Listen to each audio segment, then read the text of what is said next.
Pemirsa, Universitas Udayana melakukan penandatanganan nota kesepahaman dengan pemerintah Kabupaten Lembaga Provinsi Nusa Tenggara Timur di ruang Nusa Lantai 3 Rektorat UNUD Jimbaran. Di tengah pandemi COVID-19, kegiatan tersebut diikuti peserta dalam jumlah terbatas dan tetap memperhatikan protokol kesehatan.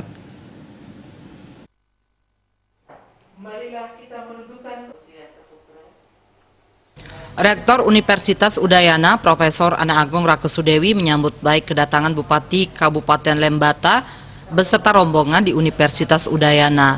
Pelaksanaan kerjasama antara Universitas Udayana dan Kabupaten Lembata yang ditindaklanjuti oleh Fakultas Kedokteran dalam hal pemanfaatan dokter residen bedah dan penyakit dalam. Kerjasama tersebut telah dilaksanakan pada tahun 2017. Sejak tahun 2018, Fakultas Kedokteran UNUD tidak lagi mengirim dokter penyakit dalam, mengingat sudah ada dokter spesialis penyakit dalam sendiri di Rumah Sakit Leo Leba. Pelaksanaan perpanjangan nota kesepahaman ini memberi makna yang sangat penting bagi Universitas Udayana dalam membantu Pemkab Lembata di bidang kesehatan, khususnya SDM pada periode berikutnya. Hal ini merupakan salah satu wujud tanggung jawab UNUD dalam bidang pengabdian khususnya di daerah timur dan meningkatkan layanan di bidang kesehatan. Dokter lulusan UNUD juga sudah melaksanakan pengabdian di daerah timur seperti NTT yang menjadi salah satu tempat lulusan UNUD menunaikan tugasnya dalam mewujudkan Tridharma Perguruan Tinggi.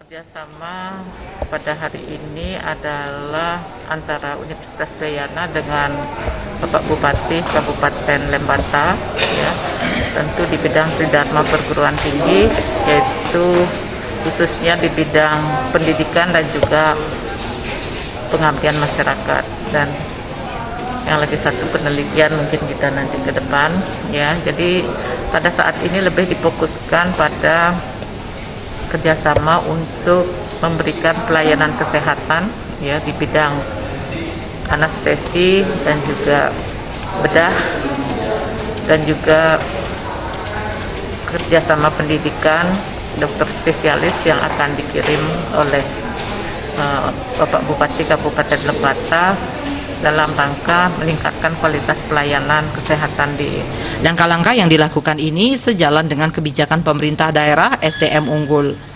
Salah satunya adalah melakukan kerjasama yang melibatkan para dokter spesialis untuk mengisi beberapa pos pelayanan kesehatan yang tidak ada di Kabupaten Lembata. Kedepannya diharapkan Kabupaten Lembata mengirim para dokternya untuk melanjutkan studi di UNUD sesuai dengan kebutuhan daerah Lembata. Para dokter spesialis untuk mengisi beberapa pos layanan kesehatan yang memang tidak ada di Kabupaten Lembata dan memang sangat sulit. Yang kedua, untuk jangka ke depan, diharapkan untuk kita juga mengirim para dokter untuk bisa sekolah atau melanjutkan studi ke spesialis, jenjang spesialis sesuai dengan kebutuhan daerah yang ada di Kabupaten Lembata. Saya sudah merencanakan tidak hanya kirim satu, kita kirim beberapa, ya bisa juga minimal 5 untuk kita sekolahkan spesialis di Lembata sudah merencanakan untuk mengirim 5 orang yang hendak melanjutkan studi di Universitas Udayana. Diharapkan kedepannya UNUD bisa berkontribusi turut mengembangkan SDM di Kabupaten Lembata, khususnya dalam rangka meningkatkan pelayanan kesehatan bagi masyarakat Lembata melalui peningkatan kualitas SDM khususnya para dokter dengan melanjutkan studi dokter spesialisnya di Universitas Udayana. Dewa Krisna, Bali TV.